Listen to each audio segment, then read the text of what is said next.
everyone. Many of you may know me already. My name is Joe Dawson. I'm with EWA Canada. Previously used to be with the Government of Newfoundland for about 15 years. I was involved in security for the Government of Newfoundland for a long time.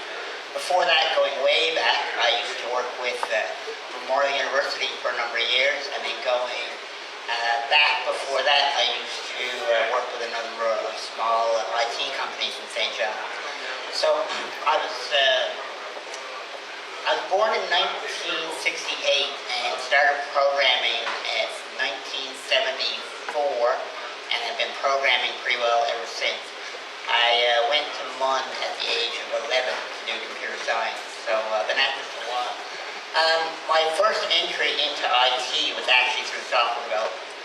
That's where I really started, and after spending a number of years doing that, I moved then to networking and then to more pure security work. So the trajectory, I guess, as you say, through IT started with software, and what I found now is the most vulnerable area of security is with software, and particularly the software that people are writing themselves. The OWASP is an organization designed to help us make sure that our software is secure, and so we'll talk about that now. And as Norbert mentioned, OWASP stands for the Open Web Application Security Project. So why do we need OWASP? In the beginning, going way back, and when I talk about beginning, I was using punch cards. I don't know about you guys, but so the beginning goes a good distance back for me. We did software development to the place you work, generally, and the people that were running your applications were the people that you trusted. They were designed to use it. If they found a bug in your application, they told you because it didn't work right. You went back and you fixed it, and then the problem solved. So we had a really nice, life was good, as I said. It was very simple. Today, the background's not as nice. Now we're developing software, but the people we give the software to are untrusted. The people we shouldn't trust. If they find a bug in our program, they're more liable to try to exploit it and find a way to use it to get information they want out of our software than they are to let us know it's there and have us go fix it. There has been, and all the time that I have been doing this now for clients, I'm only aware of one or two cases where the client has been told that a vulnerability exists in their software. And what I mean by that is somebody called up the company or the organization that had the application and said, I know how to use your program to see information that I shouldn't see. So could you please fix that because I also have my information in that program? That's a positive sign, but it's a rare happening. The exploits of software out there is pretty prevalent, and when it comes to it, we see it an awful lot. We'll talk about that a little more later. The attack vectors that most people come at there are, your network, your stuff that we're all often used to, routers and operating systems, all the off-the-shelf software that we all have. But the one I really want to focus here on is custom code, custom applications, things that you're writing yourself. And the real reason why I want to focus on that is because all that other stuff you get patches for. All that other stuff, when a vulnerability comes up, somebody gives you a patch, all you have to do is install it. When it comes to your custom code, you're the source of the patch. You're going to have to write code. You're going to have to be responsible for identifying the problem and fixing the problem. So, how many people here are involved in the software development process? So, a good number of people that write code. How many of you test your software for application vulnerabilities? So some people do, little things, but how many of you have formal training in how to test your software?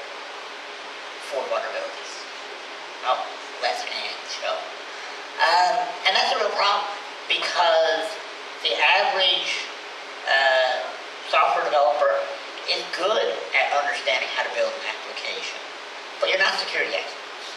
And you're not trying to break your application, you're trying to use your application. So, you know, you might look for SQL injection, you might look for a process scripting vulnerability. You might know a few of these things, and you might know how to look for them. But for the most part, you're not.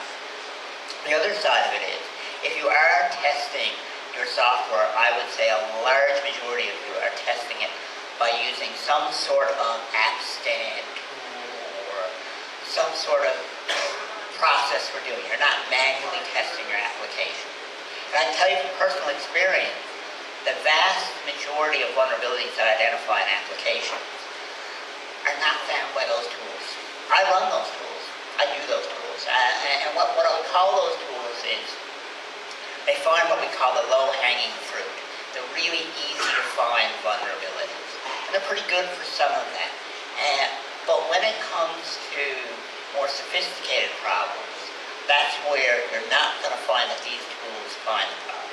So a good example of a slightly more sophisticated problem is if you log into an application and it lets you view your bank records, and then through that you're then allowed to view other information, the tool can't tell if that's showing you the bank records that are yours or the bank records that are somebody else's. It knows, oh, there's a SQL injection, but it doesn't know, oh, you weren't supposed to see that page. Unless that page literally has the word admin in it, the tool won't alert you to the fact that, no, you weren't supposed to get to that page, or that was not supposed to be accessible. Today we have developers writing code in high-risk environments, and they don't know how to, they haven't been given the skills to develop those codes in high-risk environments. That's a real problem. And we need to figure out how do we help our developers understand the vulnerabilities they need to avoid and to ensure that they have the ability to test their programs properly, know what to avoid, and also have some confidence that they're not building vulnerable code.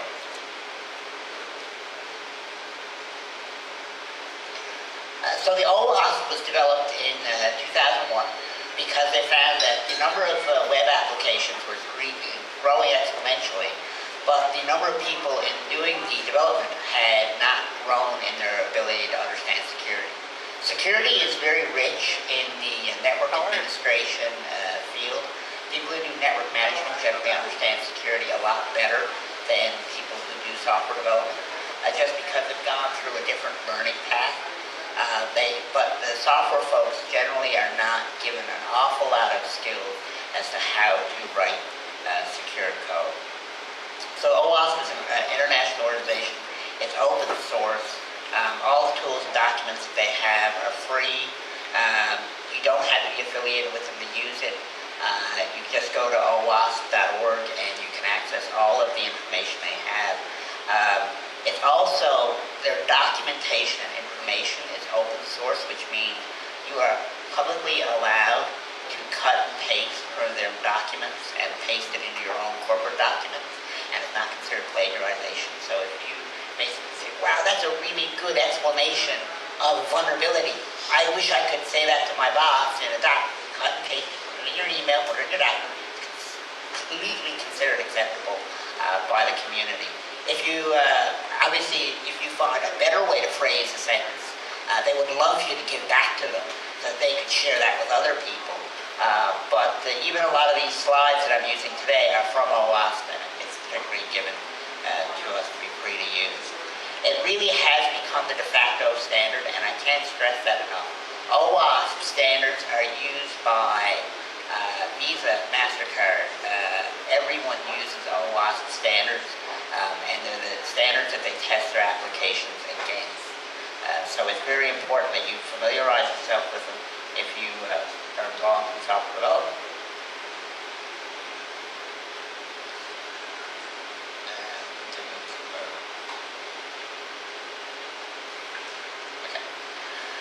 So OWASP members can be anyone. Basically, what we're saying here, commercial, doesn't matter. If you are a company that wants to be involved with OWASP and you're open to do so, for example, McAfee is a member of OWASP, but that is to say that, and so is Semantic, but that is not to say that they are given any benefit to that in the sense that they can't say that their software is OWASP certified. There is no such thing as an OWASP certification.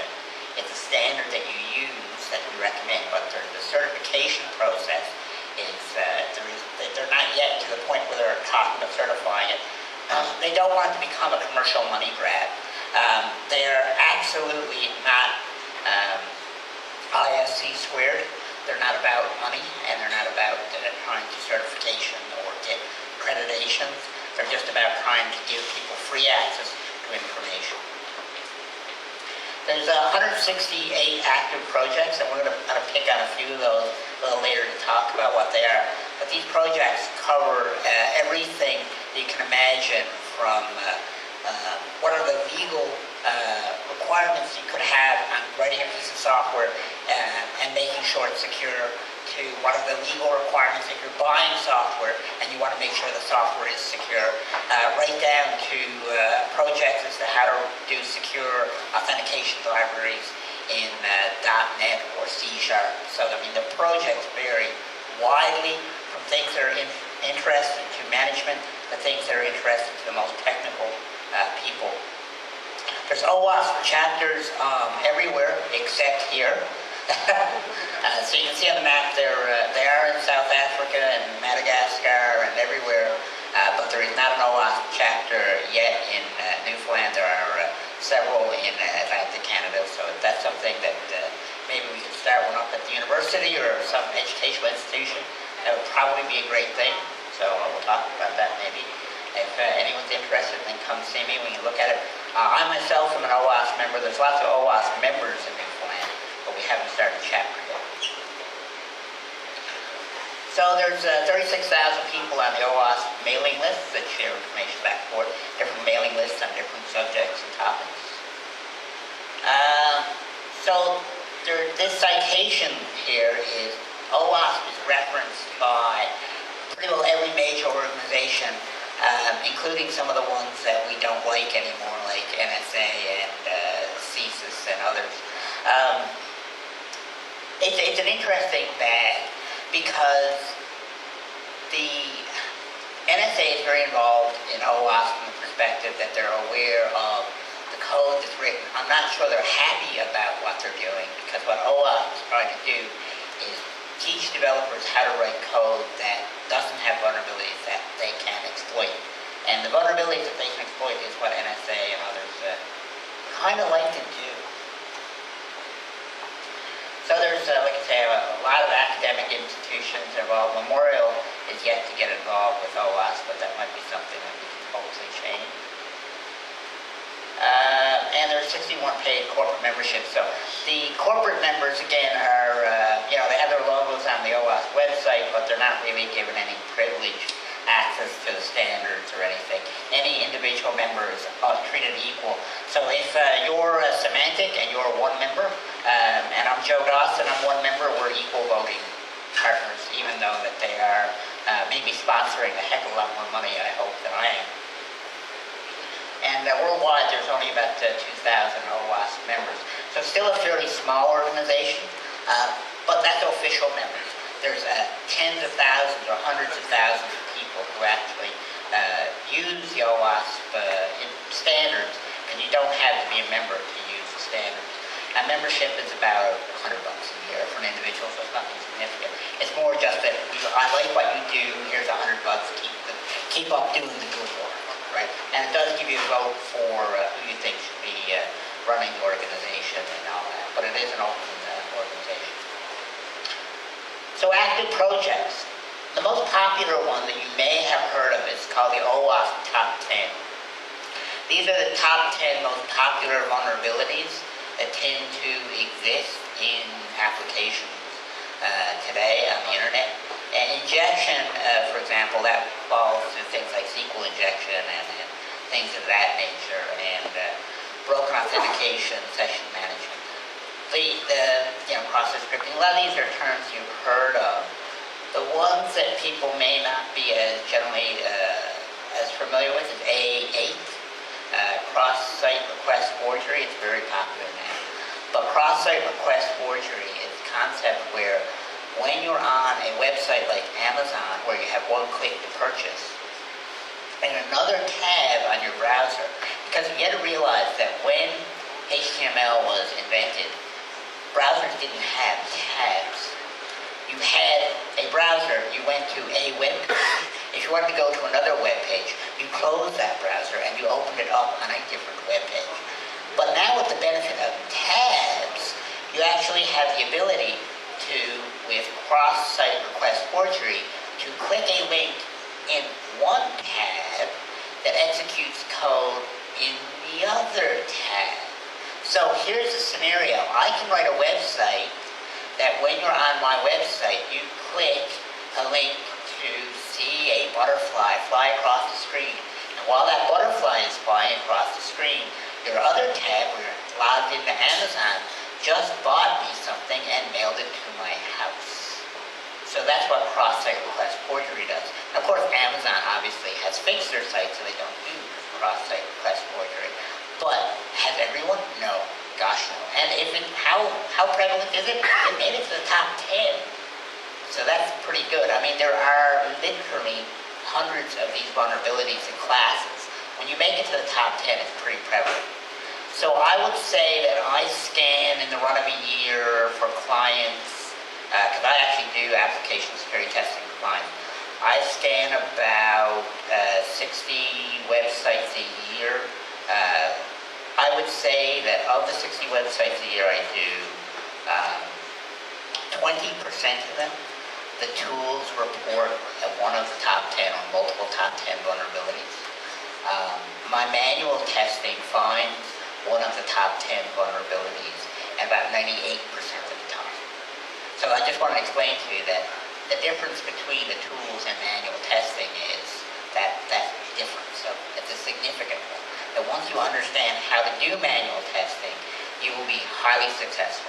And up until a little while ago, probably a year ago, I pretty sure, I didn't do it, but pretty sure I could have bought anything at Feature Shop for $1. So I was able to add things to my cart, and when I got to the pay page, for some reason, the flat screen TV only cost $1. I didn't finish the transaction, but I was certainly able to get to the point where they said, confirm that you're willing to pay $1 for this thing. Yeah, okay. Yeah. But that was all just through very simple manipulation of the client-side scripts. So it's not very difficult once you understand how. It's embarrassing. Matter of fact, I often sit down with developers as part of my job and show them how easy it is to manipulate their application. And no, that can't be right. Because if that's right, all the other programs I wrote are also one. And I go, yeah? But that would mean I'd have to reprogram everything. And I go, good, we understand. And then I teach them how, and they say, and then the next day they come to me and said, I just tried this on Radio Shack last night, and it worked. And I'm like, no, you're not supposed to do that. I was showing you how to use your stuff, right? So there is some responsibility here to try to get people to use this information for good, and not for free flat screen TVs. So, as I talked about, application tools do play a role in well-balanced testing. When you come to a website, I have a client who has a website that they ask me to test every year, and it's a corporate social networking system, which is used by companies to have their employees interact and do their payroll and stuff, but it also has a message board. It also has, you can put your status up there and say when your birthday is.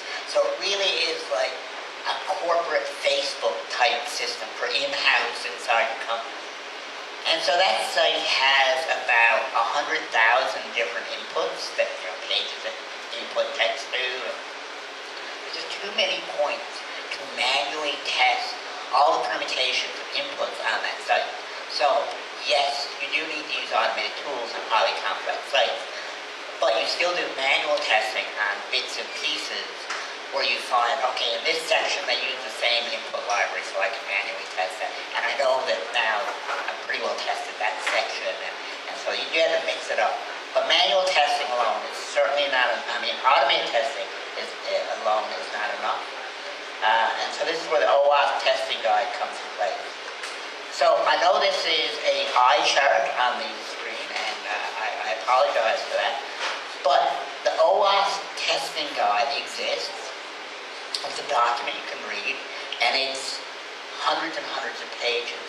But it literally gives you step-by-step instructions as to how to test capture if you've got it in your application, or how to test every different part of your application that exists. You go, I know how to write this stuff, but I really don't know how to do security testing.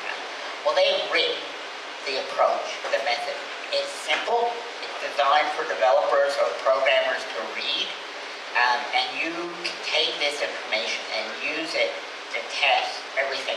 And this even goes down to how to test your SSL or TLS testing. And if there's a tool required to do the test, they provide that. So all the steps you need are here to do this. So when it comes to testing your applications, this should be part of your software development lifecycle. Testing your application for vulnerabilities. This, by the way, is not a complete list. I would have had to use about 10 pages of this type font to give you everything. This is just a quick, here's a few to give you an idea. There's everything you would possibly want there.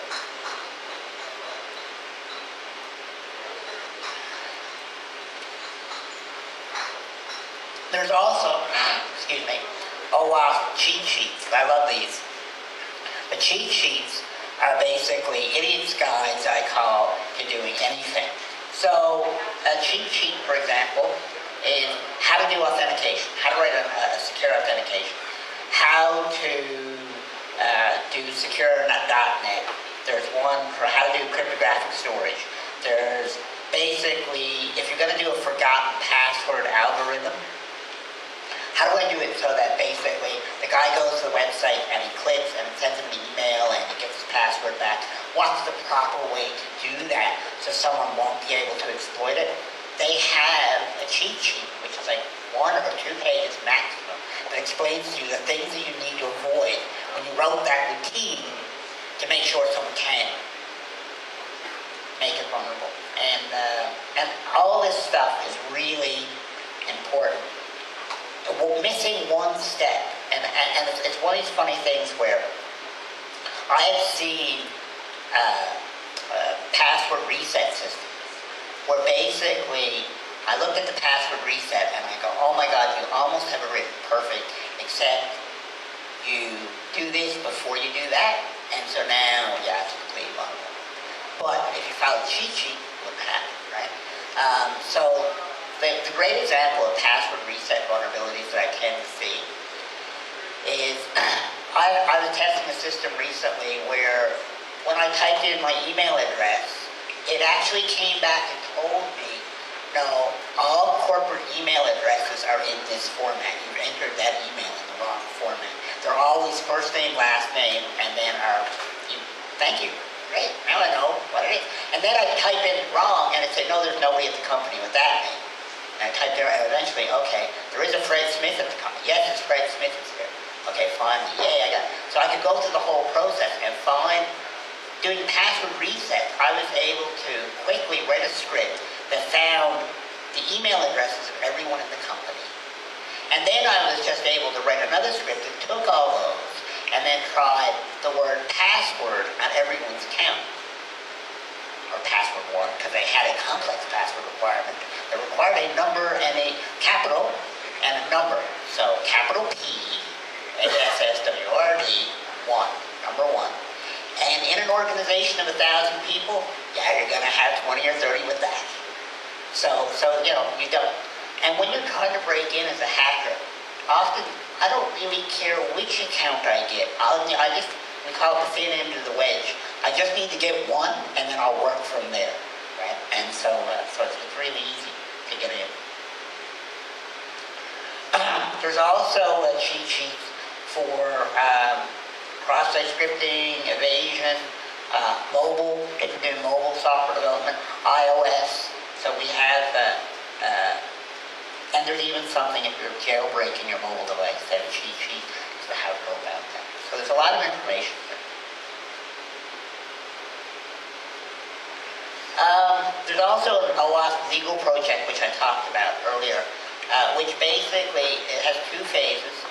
The legal project is for people who purchase software. So if I'm going to hire a consultant to come write software for me, if there's a vulnerability found in that software after I have it for a period of time, I want him to be responsible for going back and mitigating it.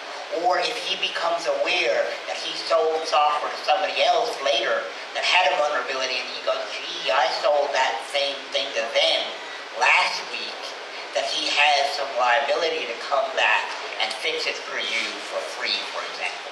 So putting those kinds of words or costs, but some known costs to it, but basically, or maybe even just informing you, maybe is all you need to know, that I'm now aware that that software I wrote for you last week is vulnerable, by the way. That might be a problem. And the other part of it is for people who write the software, when you sign a contract, making sure that you're not liable more than you want to be for example, loss of data when the software is that you sold to a bank is used to, so the vulnerability you accidentally put in your code means $1 million got lost in the bank, that you are not on the hook for it, right? So you should be responsible for fixing it. You may not be responsible, you don't necessarily want to be responsible for the financial loss associated with it though, right? So there's a bit of a mix there. Another product that they have, they do have tools here on OWASP, which are free, and the zero attack, the ZAP proxy system is a really good one. It's designed to be used to help you find vulnerabilities in websites, and how it works is as a proxy server. So I don't know if everyone's familiar with proxy servers. I'm going to assume you're not, so apologize to all the people who know what proxy servers are. But a proxy server is, in this particular case, the ZAP proxy sits on your computer, and your web browser is set to communicate to the ZAP proxy, and the ZAP proxy communicates to the website for you. The ZAP proxy will monitor the traffic going back and forth to the website for you. It will also test vulnerabilities, but it will also alert you to the fact that you just saw that it had a certain type of JavaScript was used which has a known vulnerability. It will pop up and let you know that. So the ZAP proxy, for example, this is sort of what it looks like. It will show you the vulnerability, it'll explain how the vulnerability works and how it can be fixed, and you can use it as an application scanner. It's pretty good and it's free, so it's excellent cost effectiveness. You'll find it quick and a great way to find vulnerabilities. The OWASP standards, they have code and libraries also available for every software development environment you could possibly think of. There is libraries for Ruby on Rails to .NET to PHP to whatever your favorite flavor of code is. So if you're about to go out and write an application, and your application has something like, I don't know, authentication maybe in it,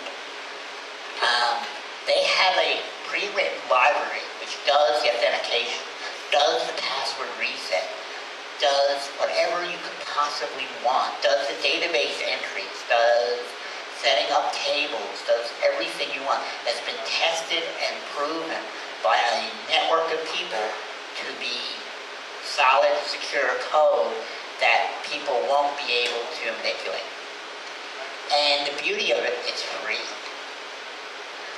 The difference between this open source software and every other bit of open source software you use is this was written with security in mind and functionality second. Right? Everything else you trust me ever used, security was third or fourth on the list, if it was on the list. This is first secure, second functions. It has every bit of functionality you need. They won't add a function unless they know how to do it securely first. And it will be beaten around. Oh, people want this functionality. Yeah, well, we don't know how to do that security yet, so we're not going to do it. We're just not going to do it. So if you go out to OWASP, you can find the libraries there for you. But there's also, like I said, information there for testing. There's information about how you contract. There's information on how to be a good project manager and worry about security and the security life cycle. There's something for everyone, and it's in owasp.org. We don't have a chapter yet in St. John's. I think it would be well worth doing, and it'd be something for us to be aware of. So basically all I wanted to let people know was that this exists. It's out there, it's free. And if you're not using it, there's a lost opportunity potentially for you to have access to some really good free information about security. Any questions? Okay, thank you very much.